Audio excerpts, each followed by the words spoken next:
Namaste and in Lak'ech, and welcome to this episode of One World in a New World. I'm your host, Zen Benefiel, and by all means, please do like, share, subscribe, and follow us because you're going to get some great information from all the videos that we have here present. Thank you so much. And this week's guest is Annalieza Landa. She is a values differentiator, known as that in the field of coaching, and through the John Maxwell training program that she was involved in, she's become a highly qualified coach. So we'll be right back. We're going to have a great conversation. Stick with us. Explore the thoughtless-sphere. Embark on a life-changing journey of self-discovery. Embrace harmony with self, with others, with Earth. One world in a new world. Zen Benefiel skillfully ignites conversations, guiding guests to reveal personal journeys and perspectives. Listeners are inspired to seek knowledge and find wisdom in their own lives. Join this transformative journey as we navigate the depth of human experience. Annalieza, it is such a great opportunity to have you here. Thank you so much for joining us. And thanks for inviting me, Zen. It's really nice to be here. Oh, it's always good to have conversations across the pond, right? Yes, exactly. And I think people are thrilled with English accents too. So thank you so much for joining us. And I know, we've had a little prelim conversation, so you know the kind of depths of conversations that we have here. The essence of it is we're bereft of understanding this inner and outer bridge that we have with reality and the conversations that are necessary to do so. So that's what we're attempting to have through One World, a New World, in an apocalyptic way, which doesn't mean the end of the world. It simply means uncovering knowledge. That is the Greek definition. So please don't forget that. When you hear apocalypse, don't go to that negative side, right?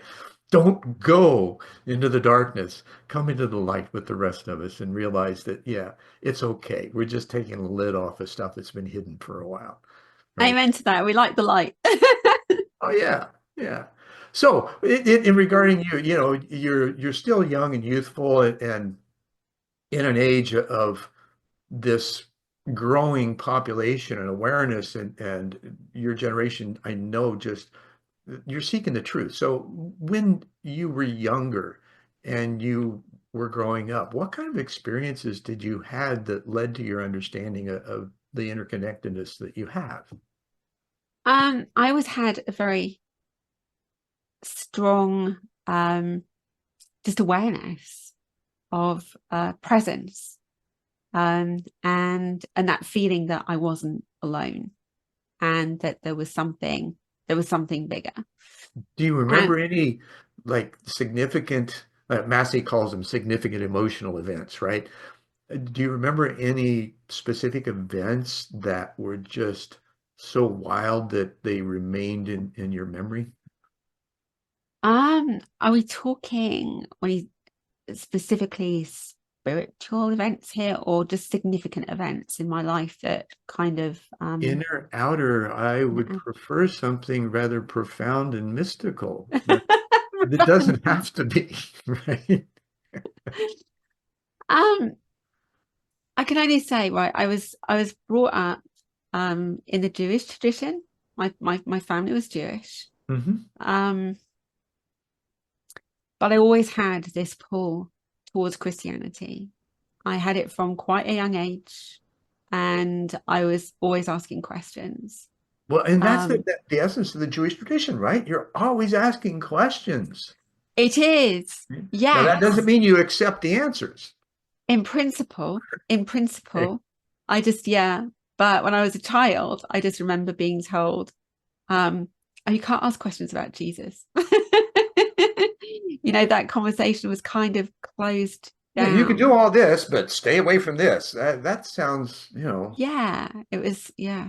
So, but in spite of that, I still, I was curious. I was really curious about Christianity. I felt very at home going to churches with school, harvest festivals, that kind of thing. Mm-hmm. And And then I had an experience, when I was 15 and going through just a tough adolescent time, where I felt like my parents were divorcing at that time as well. And I felt as Ooh, though I that's just tough. was carrying like Yeah. like just the burden was so much on my shoulders, and being an only child as well. So Yeah, and the natural sense of am I responsible too? Because as a child, you're curious about your responsibility for things, and you feel like pretty much, and this is that interconnectedness seeping through, I yeah, believe, yeah. right? I Because mean, we do it's have that inner power. yeah, yeah. It was um just feeling split really, Mhm. in terms of allegiances between, my parents and wanting to do my best by both, Sure. Well, and and it's hard but to feeling split like you have love. to, yeah, yeah. You can't. So that was at that time that I had the experience of Jesus, when we were actually, my mum, my stepfather to be, and me were out in Canada, and I was feeling really bad because my dad was here, left him behind at home, and because I had to make a choice whether to stay with him over the holidays or to go away, and Mhm. I just felt as though I couldn't be without my mum for that length of time, so I went away, but was feeling incredibly typical Jewish guilt, the burden of guilt was on my shoulders there. Sure. Um, and I felt really unhappy. And I wondered, when I was out there, Ottawa in Canada was the first place we went, how I was going to get through the next 5 weeks. It was the trip of a lifetime, but at the Mhm. same time, I was split and divided and going through a lot of inner turmoil and conflict. And added to that as well, when you're 15 years old, you've got so many other things going around, going on inside of you as well. So Sure. hormones are shooting all over the place, and it's a difficult time at the best of times. But I was going back to meet my stepdad and my mum back at the hotel when I was stopped by a street evangelist, who just handed me a leaflet and said, "Would you like one of these?" And um, I just Well, felt random that synchronistic events, right? there was yeah, Serendipity. absolutely. It was almost as though this was the time, that Jesus was going to come into my life. And I took the leaflet, and when I was on my own, I said the prayer. And the next day, the burden, the heaviness, the weight, the guilt was gone. I mean, it just lifted right off me. I woke up feeling lighter, just like a totally different person, and felt as though I could, function and get through the rest of that holiday. That's the kind of profoundness that possible, right? And how did when you approach, you said the prayer, it's a release, right? You give up your burdens, right? Exactly. And it's a choice to Exactly. do so. I often wonder, having had conversations with him myself, um, he just provides the door. It's us, right? Yeah. He's always said that you've got anything I can do, you can do more. It's just a choice to do so. We hold on to stuff, we let go of stuff. It's all the choices we have because of the free will. Yeah. Yeah. But you made a choice to follow that, to let go. How did that evolve? What happened afterwards? When we got back home, I told my mum about the experience around a cup of tea around the kitchen table. And I said, when we got to Canada, this is what was going on. I was really struggling. I didn't know how I was going to get through. It felt like I was really cracking with the strain of everything. Hmm. And this is what happened. And then I asked her if I could have a King James Bible. I said, could I have a proper Bible with a New Testament in it now? And the way that things had been going, when I was a child and I was told that, because we were Jewish, we didn't talk about Jesus, or I couldn't have books about Jesus. Um, uh, my mum's journey, my parents' journey, as I said, they split up when I was a teenager. And my mum had met somebody who was not of the Jewish faith. She'd fallen in love with somebody who was of the Christian faith. Mm-mm. And so the way that things were aligned at this time, it was not as significant, it was not as huge as it was maybe 10, 15 years ago, when I'm sure my mum could not have imagined getting divorced and falling in love with somebody who wasn't Jewish. Hmm. Because she was brought up in a very, not an ultra Orthodox, but still quite a traditional family. Sure. Well, love has its ways, right? It Exactly, goes through exactly. everything. So she was open, she was open to that. And so on the eve of my mum's wedding to my stepdad, they gave me a King James Bible and inscribed in it, which meant an awful lot to me. It was still the start of just the start of a long journey, because Sure. I think I expected to turn the pages and get instant answers. Like you, a seeker of the truth, just Yeah. wanting to get to the heart of God, just wanting to know the heart of God, and to, as I, used to call it, just to seek the truth of what is out there. And I thought it was all going to be revealed. And of course, I was met by all these parables I couldn't understand. It's like, I don't know what this All means. right, you want to jump on the path? Here you go. Right, and it's full of conundrums and enigmas and paradoxes, and yet I found, the patience. Right, we think we're going to get answers immediately. There's a writer, Renee Maria Rilke, who Yeah, talks about asking the questions and just learning how to let life answer them, because it will, right? And even Jesus said this, ask, seek, knock. It's universal law. When you ask, yeah, the answer is already in process. It's just your yeah, ability to perceive it at the levels and the depth of awareness that you're capable of reaching, because there are many, depending on where you are in that rung of the what rung of the ladder you're on in your own ascension process. yeah, yeah, exactly, exactly. So yeah, so I guess for most of my life, I was still Jewish, but I was a believer in Jesus, but really felt as though I couldn't really talk about it outside of my family. And we still very much kept the Jewish tradition, even my Hmm. stepfather, for my mum and my grandfather, really, You don't have my to throw the mum's baby dad. out with the bathwater, right? We tend Yeah, to jettison not everything. We tend to jettison a belief system when we supplant another for it without realizing there's still nuggets within it of truth. yeah, yeah, Every religion has it. We're all part of that collective. exactly. Yeah, yeah, absolutely. And so fast forward, I suppose, like many years later, and Hmm. getting, I suppose, more and more frustrated that I couldn't ask questions.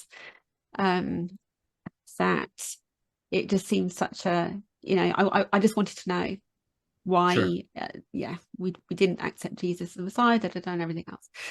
Um, and anyway, um, when my father passed away, or just before my father passed away, I should say, um, I really felt a calling, a really strong calling. It was like like a piercing in my heart, really, to Hmm. start my Christian journey. That God was saying that I'd lost my parents because my mum already passed away.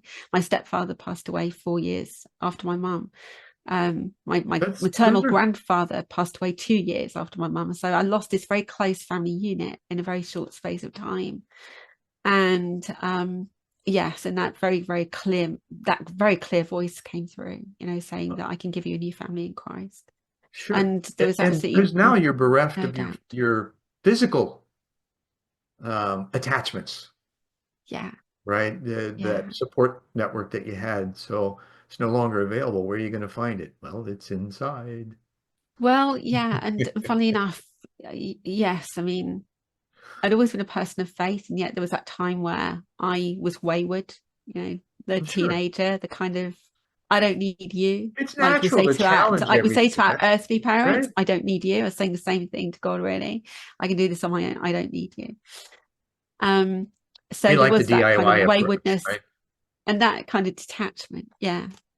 Which when my mum passed away, just melted away. I mean, it's just my faith was affirmed even stronger. And I know a lot of people probably lose their faith when they lose somebody, especially very suddenly. But um, for me, I felt such a strong connection still. It seemed to affirm that death cannot separate us, that this Absolutely. person is just on the other side of a veil that we can't see.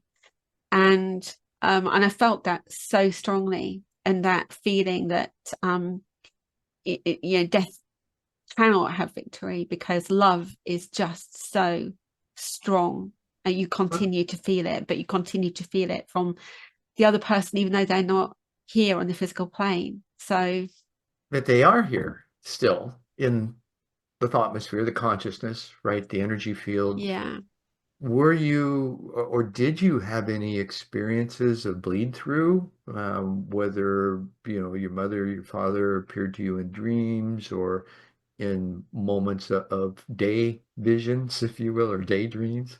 I've Um, not, you know, yeah, I've not had visions as such. I've not seen, mhm. visions or um anything visible, but I have felt um, breath and blowing on me at Cool. random times for no apparent reason. So Good. it will just be like a very focused, like not a draft, not something that could be explained by window or door or something like that with sudden gush Hmm. of wind, but a very very focused, channeled.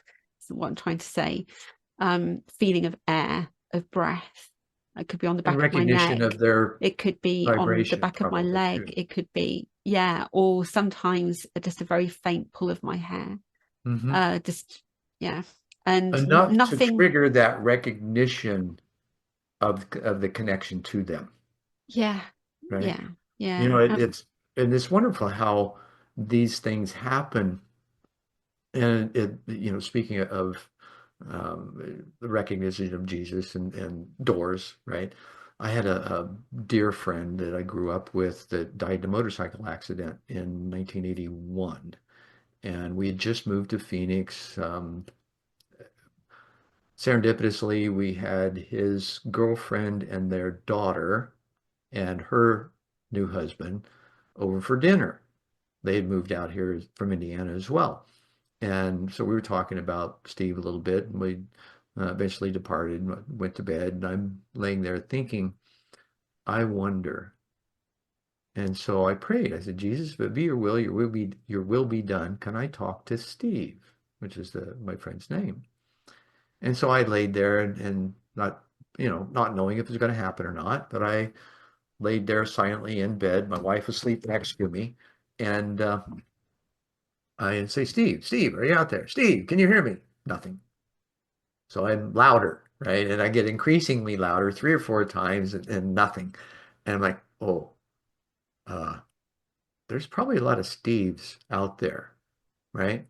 And so his nickname was Blab. And I don't know how he got it, but I mean, this kid's like 6'4", 220, muscular, long hair, um, kind of hippie-ish at the time. And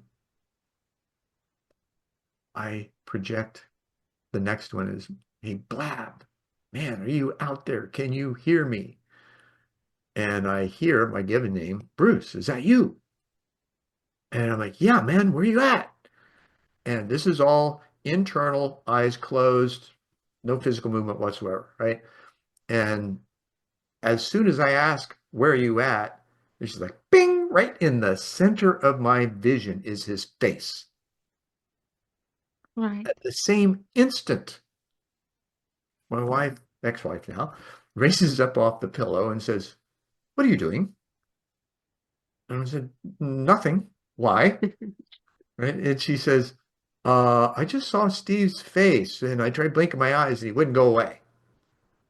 And I'm like, oh man, I started tearing, Right. right? Tears were just streaming. It was a dark room. She couldn't see it, but I knew the tears were just streaming down my face because it was real. So then I said, okay, my response to her after that was I told her what I was doing. I said, now, it's been proven medically the body loses 21 grams of weight immediately upon cessation of life. Mass has weight has mass. Mass has form. I wonder if we can see him with our eyes open. And she said, I don't know. It scares me. I'm going back to bed. You do whatever you want. Yeah. And I'm like, okay.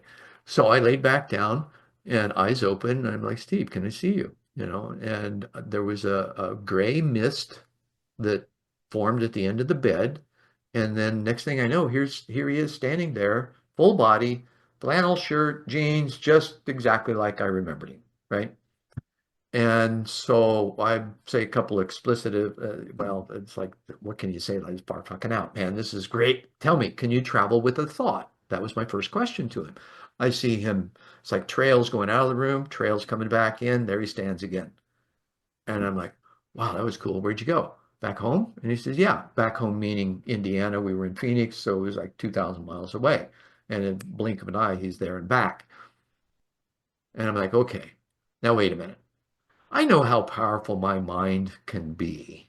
Am I imagining you and projecting your image, or are you really there? And at that moment, I feel the sheets on the end of the bed move across my feet. The bed moves down. I focus my vision a bit more. He's got his foot up on the end of the bed, his elbow in his hand, and his hand on his knee, chin in his hand, smiling at me like a Cheshire cat, and says, how's that?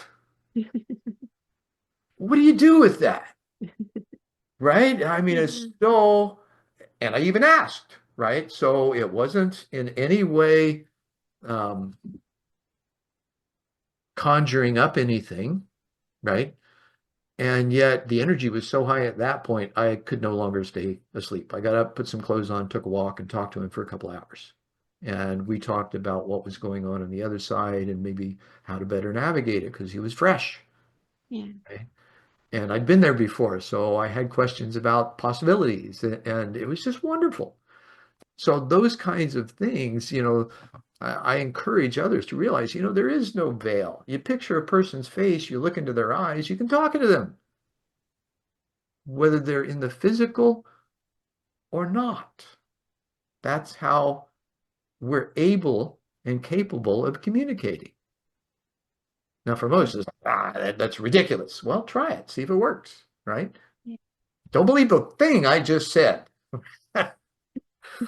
Now, how do you, as you developed your relationship and your interconnectedness and the desire to share that, what did it lead you into professionally?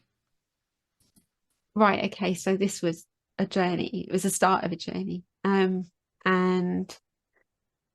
in the beginning of 2012, I just had a really, really bad year. Well, it's a bad start to the year, I should say. And a very dear relationship broke down. I lost a job that I absolutely loved and was flying high at, and I couldn't really see that coming. Well, I couldn't Mm. see it coming at all. So that floored me. And the car had come with the job, and they got it actually for me, and they hadn't even leased it, so they'd bought it outright. And I'd sold my own boy racer, my little beloved boy racer, to a colleague to strip down and rebuild with his son as a kind of as a hobby that they could do together. Oh, that's cool. Yeah. And I really felt as though I was losing control of everything, no job, no relationship. Now I was going to have to give a car back. And I just remember this feeling of meltdown, like a real meltdown. Like I could Mm. understand why they call it a meltdown. That Hadn't suddenly quite my realized brain that when a felt door like it was closes, melting one down. opens, huh? Yeah, yeah. Um, and I went along to the very first TEDx in my city. in my town. I've been looking forward to it for ages, but the way that I was feeling that morning, I really didn't feel like going anywhere. I just wanted to hide under the duvet. I knew that there'd be lots of people there from the business community who I'd known when I was flying high, and they all wanted to know me. Phone was ringing off the hook because they saw me as useful and valuable to them. Sure. You're a And tool, now, right? yeah, it was all That's the old paradigm of leadership and work, right? It's not respective of person, it's respective of skill set and what you can do for them. exactly a tough lesson to learn. Yeah, Yeah, because I'm an open, trusting, friendly kind of what you see is what you get. And then I learned very quickly that in business that it just doesn't, yeah, oh, it's you're not, a target for use and abuse, right? Because you're a performer. You're yeah, self-initiating, and that's what is looked for. yeah, Comes to the innovation, the creativity, not so much in the old paradigm. In the new paradigm, it's much different. yeah, yeah. So I wasn't going to go, but this voice inside me said, if you can just find Annalieza, the you better courage go. Right? to get there today, you'll hear something that is going to change Yeah, your life. Um, so I did. I mean, that voice was persuasive enough and compelling enough sure. for me And the to fact that find the it courage. And came. yeah, and I thought I still got the car. I haven't given it back. I don't have to give it back till next week. So might as well make use of this Sure. and use it. But honestly, I was so nervous. Because I didn't want to ask, all the questions. Oh, what are you doing now? Oh gosh, it was a real shock to hear that you'd left. And what happened, and all the questions about, Sure. um, and what had happened was, I think they just lost a very huge contract. It imploded. I was the first out the door, and then they ended up selling the premises and downsizing and tried to survive on a shoestring. But the whole thing just went. People were either leaving, or they were, because they saw the writing on the wall, or were also being let go as I So was you let got go. lucky. Well, I didn't feel like that at the time because Well, I felt like I'd yeah, lost but you my didn't have to family. suffer. So, Talking about the harsh thing that you learn as well is that even when you're let go and it's no fault of your own, you're still persona non gratis, kind of like I thought I could just kind of go in there and see people and visit people and say, hi, how's it going? Uh-oh, no, doors shut, that you can't do things like that in hmm. the business world. Even if it's not your fault, it could be financial mismanagement or whatever, or a recession. But still, they have to let you go. You're gone. You just can't, go in and keep in touch with people. It's hard because you Oh, lose right. your work family and people that you've grown very Exactly. close to, and it's like a bereavement. You not only lost your job, but you've lost people that you care about, who you've nurtured, who you've managed, who you've trained. Tough. It's really tough. Death of a family. Yeah. Yeah. So anyway, Heart-wrenching to go through that. yes, very, really, really tough. So Some people are fortunate enough not to, but those of us who have recognized that, and you quite fortunate in that, when companies are downsizing, I had this experience in the aerospace industry when I yeah, first went to work here as a machinist.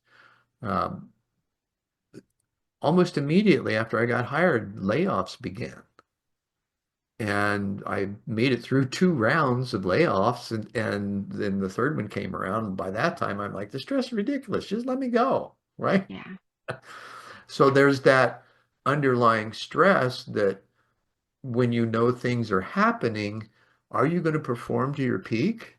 Or are you going to be concerned about, the next person being let go and just feel like you're helpless in the situation?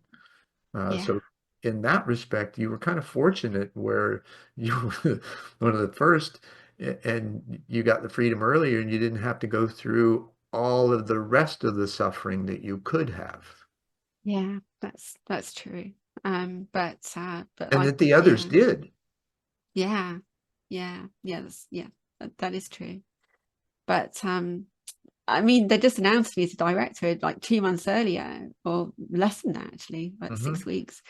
it was in the paper, that me and the finance guy would, in recognition of all the hard work, we've been elevated to director status, and I led the team up to collect the Sure. business of the year on the podium at and at an awards ceremony.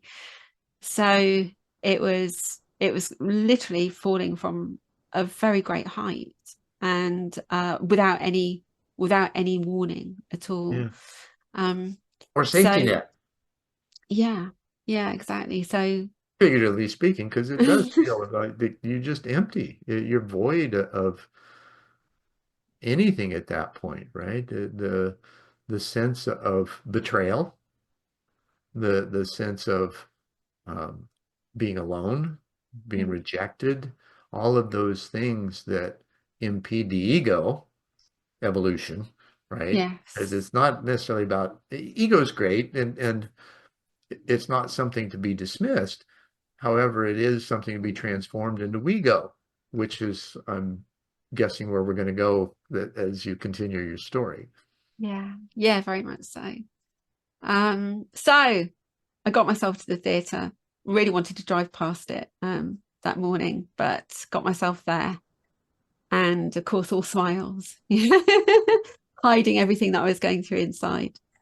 And yes, the talk that really changed things for me was Amy Purdy. Are you familiar with Amy Purdy? She was I'm familiar with the name. I'm a not sure. Paralympic gold medal snowboarder Okay. who'd lost both of her legs to meningitis. She was really young. Just having left university, she'd come from the desert and she dreamed of snow. She just wanted to go to the slopes, and became a massage therapist. And she thought that just with a massage board and her skills, she could travel anywhere. She could stay on the slopes for the season. Sure. And she contracted meningitis. And in her words, was like a broken doll for several months. And then decided that she was going to rewrite her story. Yeah, that somebody said something to her that made her see that she was in control, and she didn't have to be a victim. And she could rewrite a different ending to her story. Sure.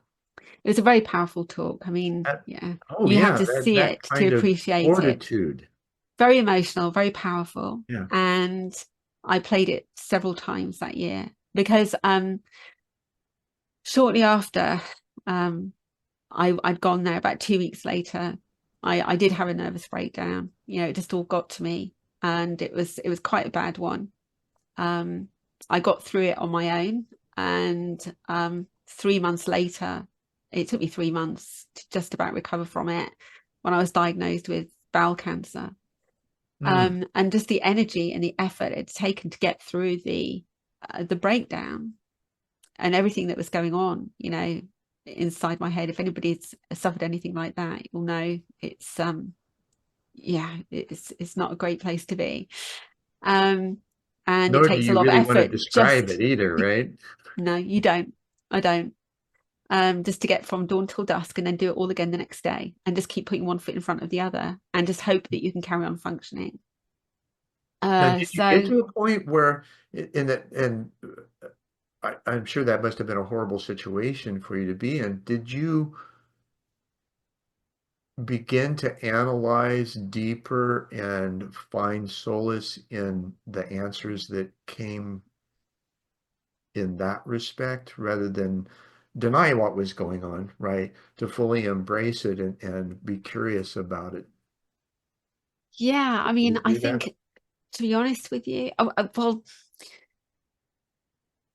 I would say that my faith certainly kept me going at that time. Hmm. That it was like I was likening it to scaffolding, holding me up in times that are really dark. Um, and it definitely does strengthen me. Um, I think the diagnosis of the cancer, I think I probably would have gone on a journey perhaps sooner had it not been for that.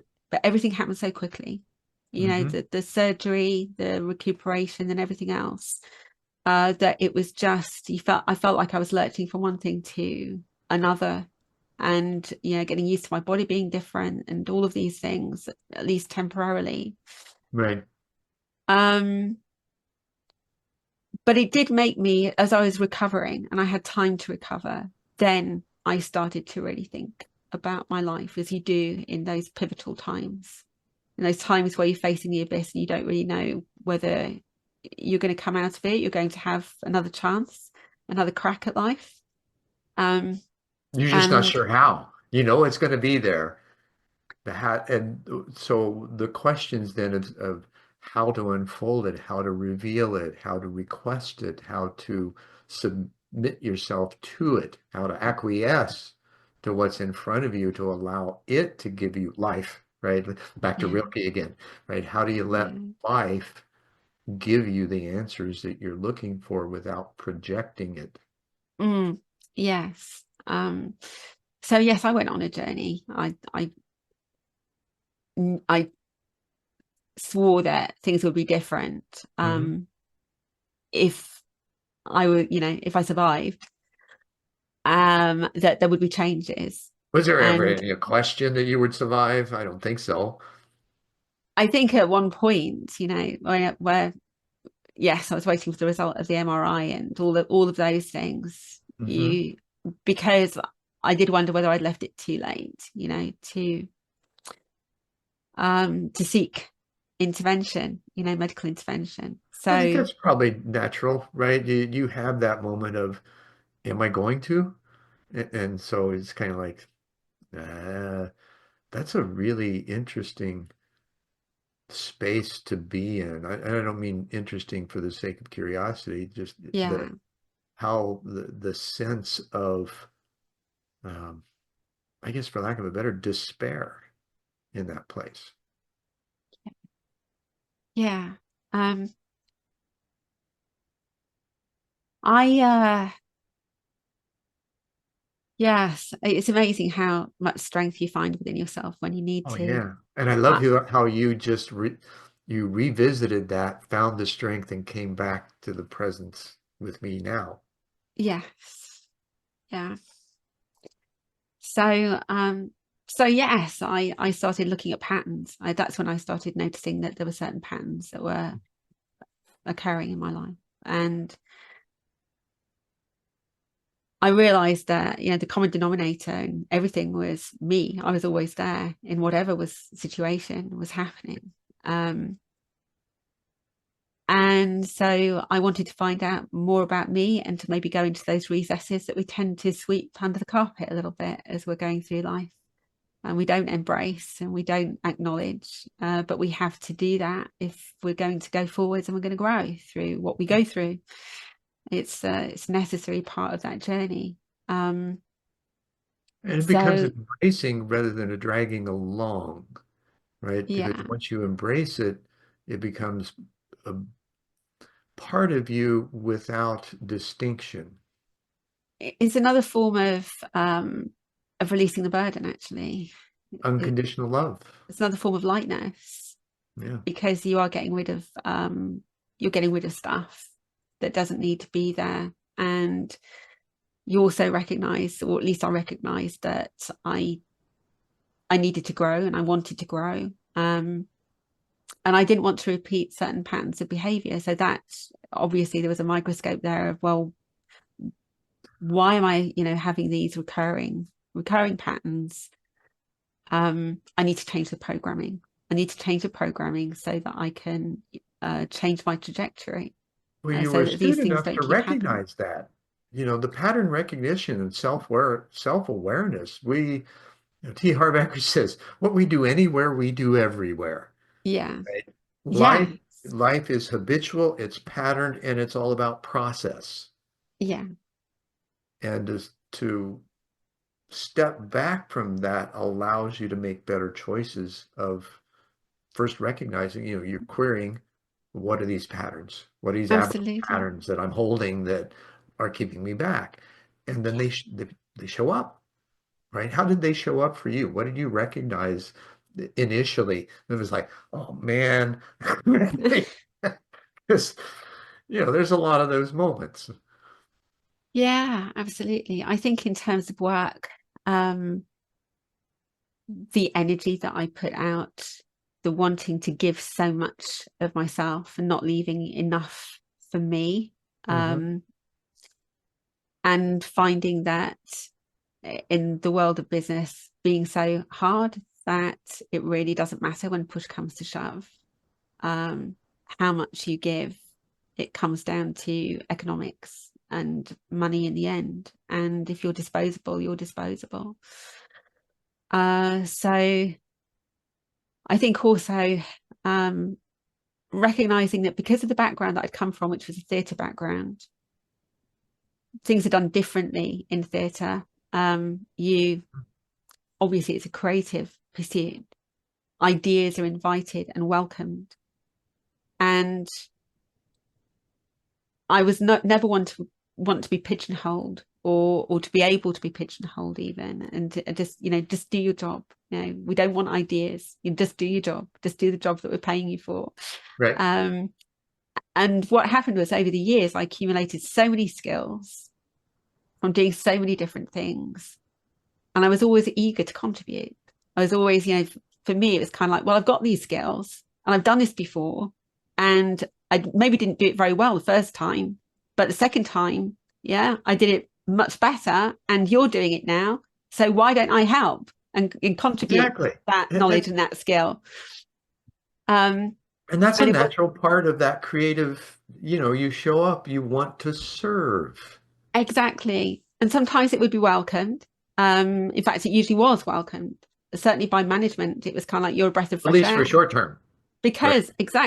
Because you're not going by the clock, you're staying longer hours, you're working to get the job done, you want to make a contribution, and all of those things. And you're just happy. I was just happy that I was able to make those contributions. But gradually that can start to rock the ship, because other people around who, they just want to, go at 5 o'clock, Oh, sure. Sure. and just do their Example job, of that. and they don't want to give anything, but at the same time they don't want you to be giving something either, because it's kind of making them look bad. But you're not trying to make them look bad, you're just trying to serve, right? Sure. Sure. I had And then a the similar. tide starts to turn Oh, against yeah. you, because the Yeah. management, now you're rocking the boat. Now there's dissension. Now people are complaining. Why is she doing this? And why is she doing that? And why isn't she just doing what she's paid for? And then Instead you of kind of, recognizing your ability to perform and contribute and make things better and make people yes, happier and yeah, the whole thing. Happy people get more done with less supervision and will exceed your expectations every time. Right? absolutely. Yeah. And I did, I'd work crazy, but I didn't begrudge it, because I enjoyed what I did. I enjoyed contributing, and then, but things would turn, and then it would just get painful, should we say? Sure. Oh, I can relate. My first corporate job in the aerospace industry, I um, excelled as an expediter, went from machinist to expediter to managing a $7 million a month desk with over 800 part numbers. And I was the Yeah. youngest person in the department, 35 people. I loved it. I could go anywhere, did anything done, and I love people. So I Hmm. excelled. And so much so that after I think 6 or 7 months, a couple of supervisors came to my cubicle and I'm like, oh my God, what did I do? Right. And then they're like, they saw the look on my face. No, no, no, no. You're fine. Actually, just the opposite. We want to know how you're doing your job because you're at the top of the production charts. And I'm like, Yeah. it's just how I treat people. It's interpersonal skills. Yeah. Midwestern values is what I grew up with. It's how I Yeah. learned to behave towards people. How can I help them do what they're doing in order to get what I need? Right. And so Yeah. I'm expressing this, and they're like, wow. So I brought that up in a department meeting. I suggested, we've all been through the expediter realms. We know how to get around the system. Now we're dealing with people with degrees and more professionalism. So they expect a different level of behavior from us. Wouldn't it behoove the department to have some interpersonal skills development? Yeah. Made sense, right? Yeah. Yeah. I was shunned. Nobody talked to me for the next week. And I was shocked that, here I am trying to be a company man, doing the right thing. And over time, 3 years later, I was demoted after getting a consultant to come in and talk to them about interpersonal skills classes. Right. A divorce, expulsion, left the company. Um, and then a year later, I ran into the purchasing department secretary in a store in North Phoenix. She says, "You'll never guess what happened." And this was just a week ago. They instituted interpersonal skills classes plant wide. Now, this was in Right. the mid 80s. Okay. So I was a disruptor then. Didn't realize what it was. We have a name now, right? However, I gave my best just like you did. Right? So we have many of us have done these things, have given Yeah. ourselves to as much as we possibly can to try to Yeah. do the right things in the way that we feel is appropriate, which is Yeah. usually more than is acceptable in controlled environments. Yes, exactly. Exactly. I realized that I just wasn't cut out, certainly to be in It's a institutionalized tough lesson environments. too, right? Yeah. Yeah. And yet, did you, like me, I said, okay, I got expelled. I'm going to go out and I'm going to develop skills and I'm going to come back and I'm going to show you what you can do at some point. So here it is 35 years later and I'm getting close. So with you, how did you take that trauma, transform it, and find solace in a new profession? What was the transition process that you found or discovered or experienced? So it goes back to Amy Purdy's talk and the revelation, really. Um, I'd never really associated at that point because it's probably further back than you may realize or appreciate, but just going, but yeah, yeah, a little way back. That I never really associated public speaking with throwing people a lifeline before. I'd always associated it with the imparting of information, with teaching and lecturing and stuff like that, and not really inspiring people or encouraging people to keep going. And and as I said, during that year when and obviously I had a lot of support, and wonderful friends to help me through, of Hmm. course, but Yeah, you but really I would never keep are alone. watching hurt Sometimes me. we just think we are. Yeah, absolutely. And of course my faith, as I said. And but also I would watch Amy's talk over again and think, well, she could survive all of this. Yeah. Yeah. I think I my I life's could bad. Look at what she did, right? absolutely, absolutely. Yeah. Um, but it made me want to speak to follow in her footsteps, really, Hmm. and do the same thing to reach as many people as possible, and to throw somebody a word of encouragement or a lifeline when they were going through a dark time too. But the two things I had to overcome was, first of all, my fear of public speaking, because although I'd been an actress and I could get up on stage and perform, But that's different, right? You're acting at that point. You've been in the role. absolutely, You know what it yeah, is, and it's really defined.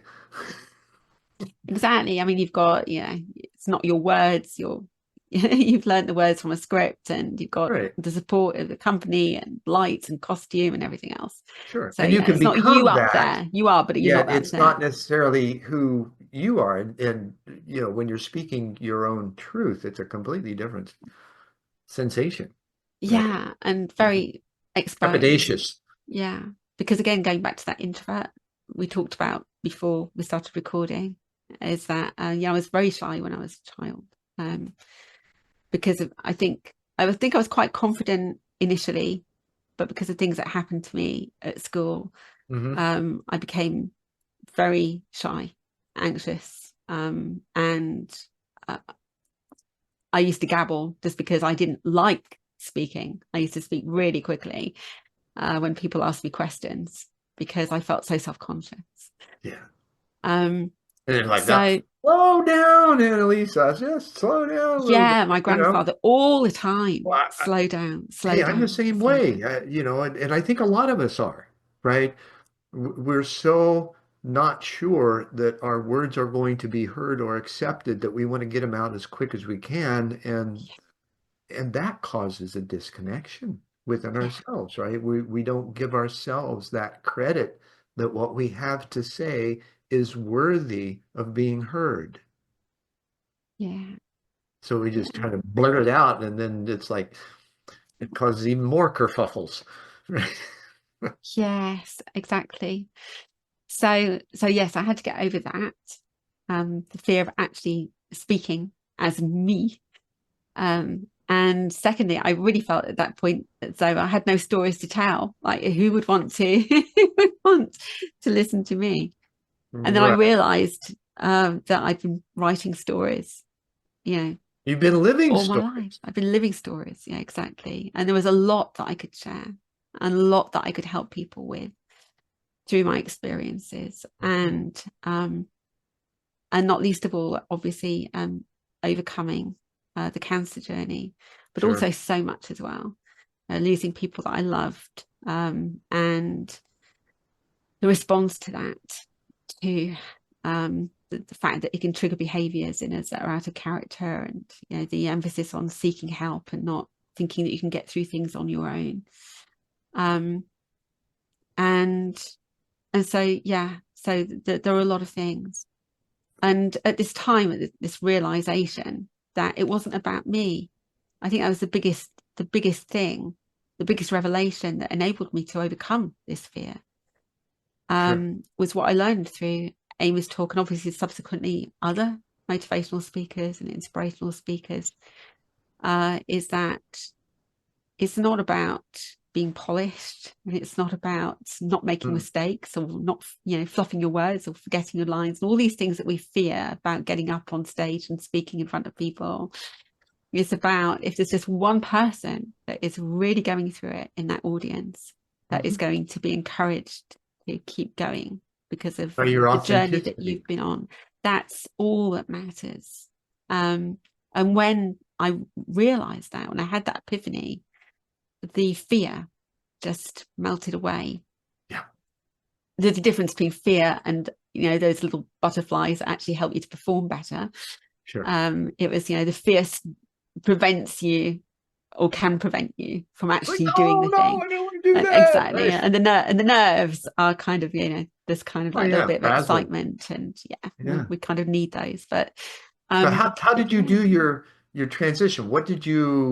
How did you craft your initial um, talk, right? Or was it something like that, or did you um, go into more of training rather than Well, the deliver? first thing I did again, okay, so this is part of my journey as well. So I wanted to get baptized. So I'd gone on that journey. I'd started going to church.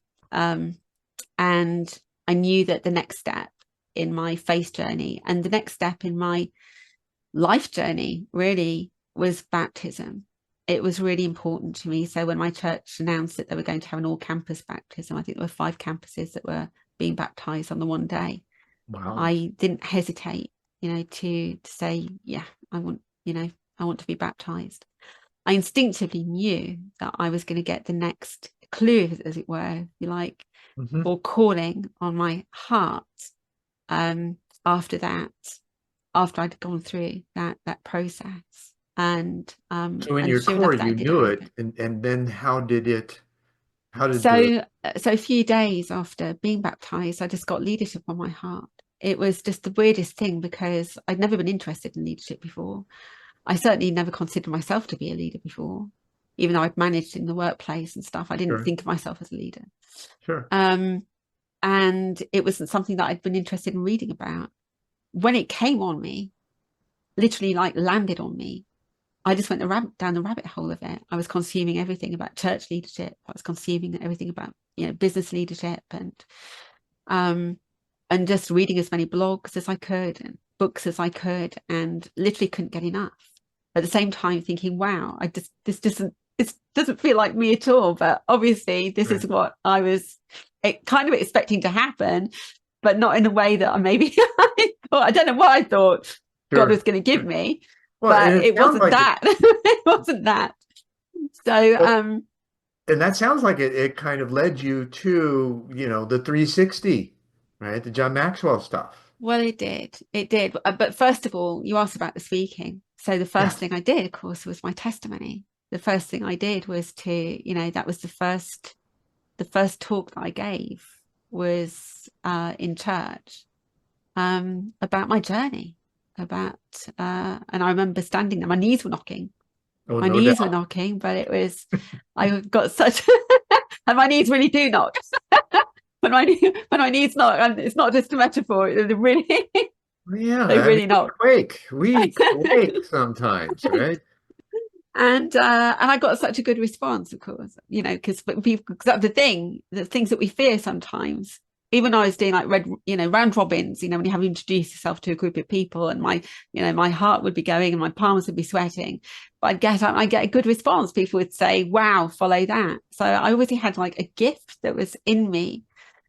That, funnily enough, through all the childhood stuff, being sent to speech and drama to try and slow me down so that I wouldn't talk so quickly, so that people could understand me. So Right. yeah. Oh, it So worked. that was a journey. And then sort of coming almost full circle, and going to drama school, and of course the voice production classes, part of the toolbox, Sure. and then sort of coming through and doing something that I thought I would never ever do, speaking on the platform on my own thoughts, sharing, just wasn't something that I ever thought I would have the courage to do. And there I was doing There's the it. imposter self, right? The imposter syndrome. It's like, I'm not enough. I'm never, and the truth is you are. It was again focusing on the message. It was Yep. focusing on, I have a message here. I've been through stuff. I listened to somebody who's been through stuff, and that gave me a lot of encouragement when I was going through stuff, not the same stuff as her, but nevertheless, Sure. it's resilience, it's strength, it's courage, It's seeing and it's yourself in another. survival. It's survival. Yeah. And Yeah, people need to hear this all the time. Um, they do. I there are did. people all the time that need, yeah, they need to hear what you have to say. Oh Yeah. yeah, yeah, they do. And when I first produced One World back in the 90s, uh, I'd mentioned, leaving the corporate world. I got expelled from church because of some lies that were believed, um, and went through a divorce. So I thought, okay, how can I give back? And one day I was driving down the street and I got this idea of putting on a three-piece suit, using the clothing as a metaphor, and disrobing, using each one of those, taking off the coat of armor, divesting ourselves, untying the knots, giving the shirt off our backs. And I'm like, oh man, that's so brilliant. It's crazy. Right? Now where can I do it? And do I have the balls to do it? Right? So I one of my guests on the show had a group that was meeting at his home, and he also had events on weekends in a church. And I approached him. I said, "Hey, here's an idea. Can I try it?" I had no script. I had nothing, just the suit and something, other clothes on underneath it, right? And so I just winged it. And he said, you got to come do this at the large gathering. So this was, a couple hundred people, and my second time, and it was recorded, and it's actually on the net. It's called The Stripper, Zen's Mystic Moment, is how he introduced me. 24 minutes, and it does. It gave me the opportunity to just get up and share, and some of the timing and the noises and things that went along with it were just exquisite, and I had fun. And I think that's really when you give it to yourself like you did, you eventually got to the point where it's really fun to do, right? Yes. It I becomes such a natural part of you that you're just there, you're present, and you feel that flow of energy, spirit, however you want to term it, Absolutely. Yeah. and it Yeah. reflected in your audience too. There have been times where I've just not known what I'm going to say before I go on and do something, whether it's online or on the platform. And I just pray and surrender. And they're the times where sometimes I get the best response Hmm. from people. I think they just feel, obviously, if it's not me and it's coming through me, Well, then and yes and no, and then I it's going to say be that for this so reason. impactful. The impact is there because you're being authentic. You're speaking from your heart. You're speaking from what you know to be true for you. And Yeah, that kind of sense is made common in others because they hear that from a similar place within themselves. yeah. And so there's that connection that's made. And I think, yes, so this kind of brought me to values. Um, so this journey, and going further into myself and exploring what I stood for and what I believed in and what really mattered to me Hmm. was fundamental, I think, for that authenticity to come through. Sure. And yeah, and last year, even when I felt as though I was somehow getting distracted and getting off course, um, I kind of pulled back from podcasts and doing things like this deliberately because I wanted to make sure that I was showing up as my most authentic self, and doing what I was meant to do, not that I felt I should do, because of, whatever, paying the mortgage and all these kind of I things. laugh at that because I have a mentor, is 20 years my senior, a good friend. We did a podcast together called Two Small Biz Guys for a while. And he says Yeah. to me one day, he says, why should you be doing well what you shouldn't be doing at all? Yes. Yeah, And there is that. There is right, that. that's that, okay, where's my authentic self and how Yeah. do I express that?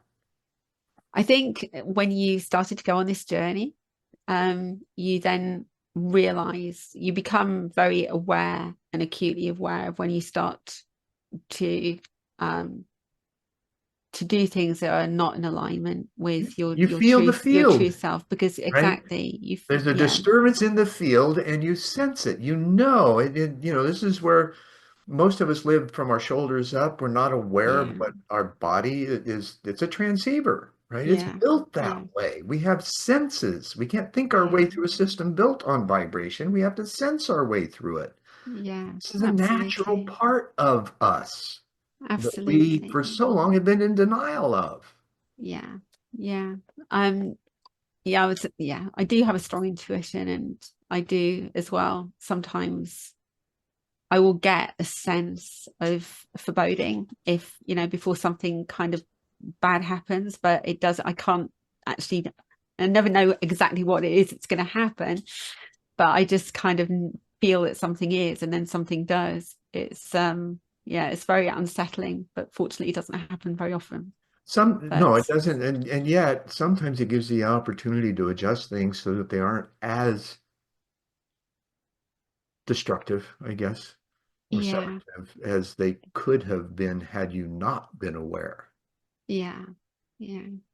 So, so anyway, so yeah, getting in tune with my values, getting in tune for what really mattered to me, and what I really stood for, and what I was trying to achieve, and what I wanted to achieve, and what was really important to me, Hmm. helped me to adjust and to get back on track with what was authentically me. So, so yes, I mean, what I've just described, and everything that I've just talked about, and the speaking and the values and the leadership, of course, then led me to Maxwell Leadership. Well, John Maxwell Team as it was then. Right. Rebranded, I think it was 2021, something like that. I think it rebranded as Maxwell Leadership. I keep saying it was recent, but time flies. So It it, does. it must be a few years now. But yeah, it ticked all the boxes. It ticked the boxes because I was wanting to speak and learn how to become a better speaker. I'd already decided through this journey that I wanted to work with people. I wanted to work on developing people. Coaching was something that was kind of floating around my head, but I didn't really know what that looked like. It seemed such a very vague term, coaching. Of course, there are many different kinds of coach, but I wasn't quite sure what that looked like for me. But of course, it ticked the values box and it ticked the faith box as well. So all those kinds of things.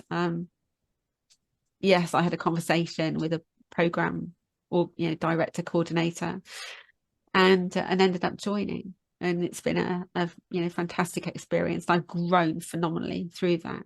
My own growth journey, and through John's wisdom and books, etc.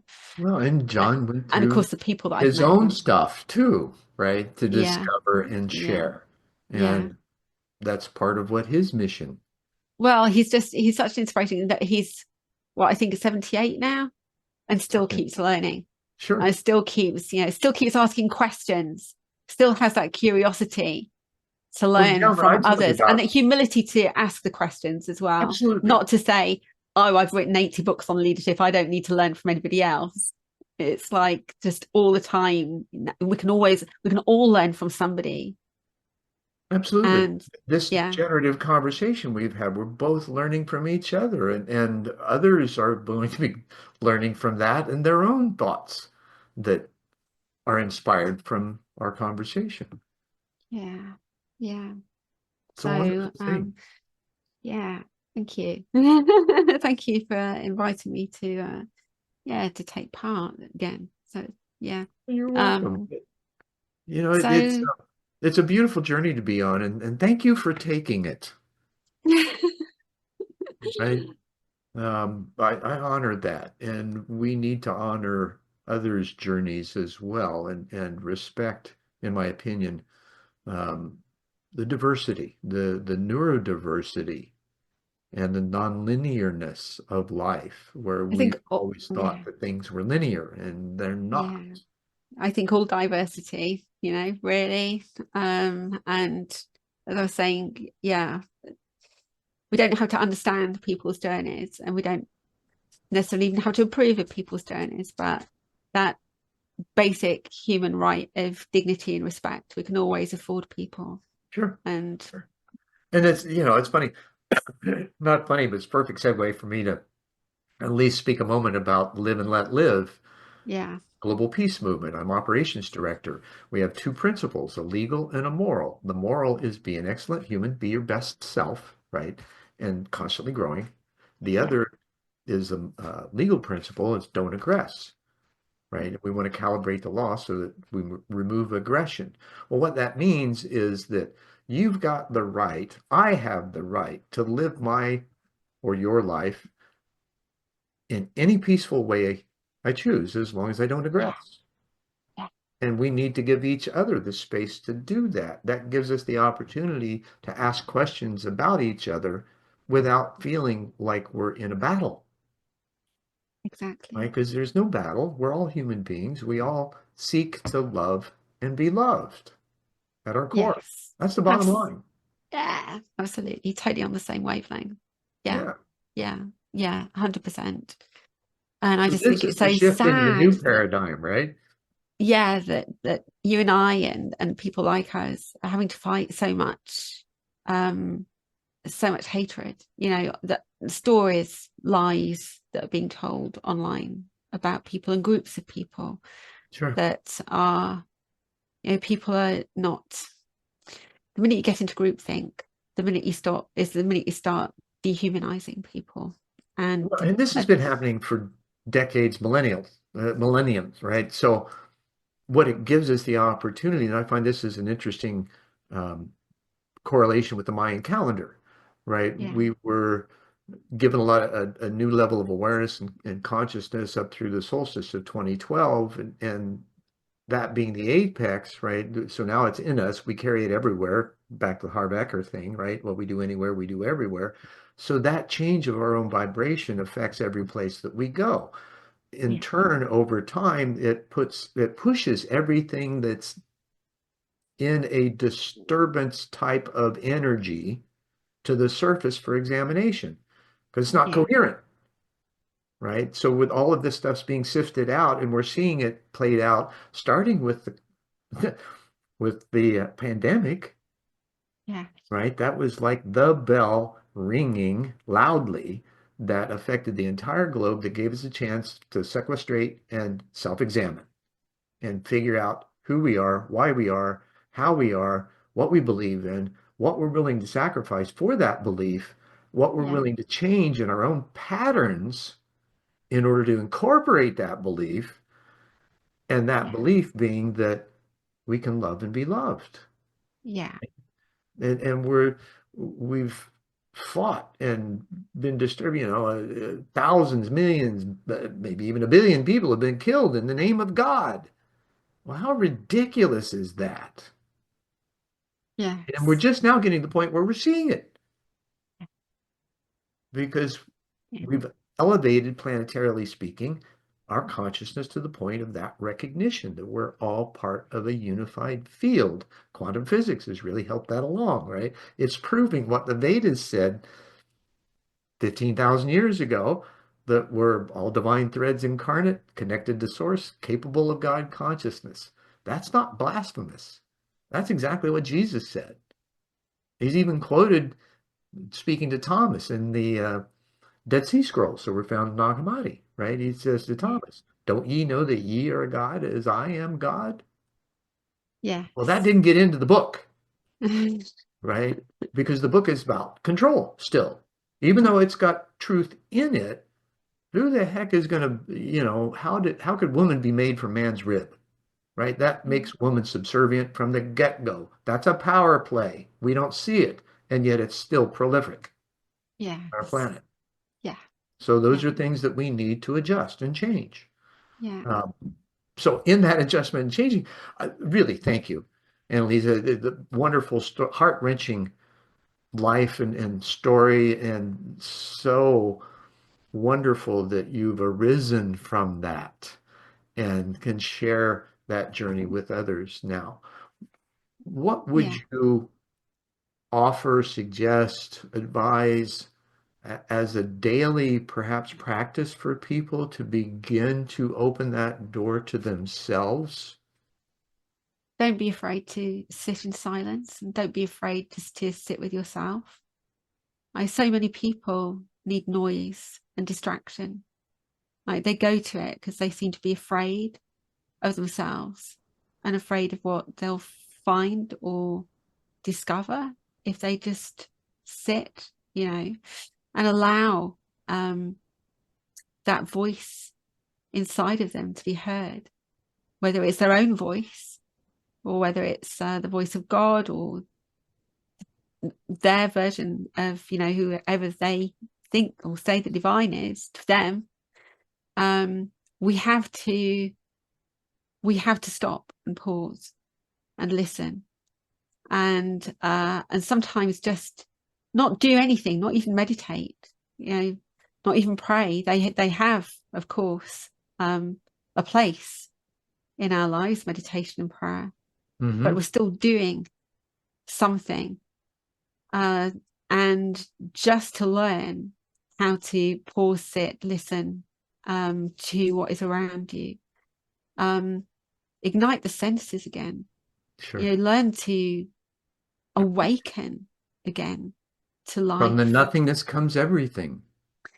Yeah, I mean, yeah, this is something that I want to do with one of my challenges. Actually, is just help people to reawaken, Sure. to smell things again, because the senses are getting dulled, things are being taken for granted.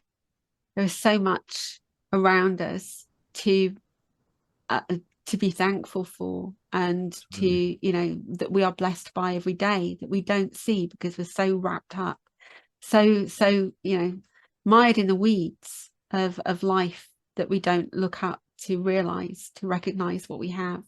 Sure. So just to reignite the sense of touch, go feel something, that gives you pleasure, whether it's like velvet or silk or a flower in the garden, and remind yourself, just bask in that moment, pause and really feel that between your fingers. Smell the food on your plate before you eat it. The aromas are something amazing. If you've got the sense of smell, not everybody does. And of course, as we get older, we tend to lose it. We don't realize what we've got until we have lost it. So smell these things now. take your plate before you eat your dinner tonight, and Sure. just, and just be knocked out by the aromas on your plate, or the different smells of all the foods on there. Get some spices. Open the jars of your spices and smell them, and pow, beautiful, beautiful scents and aromas.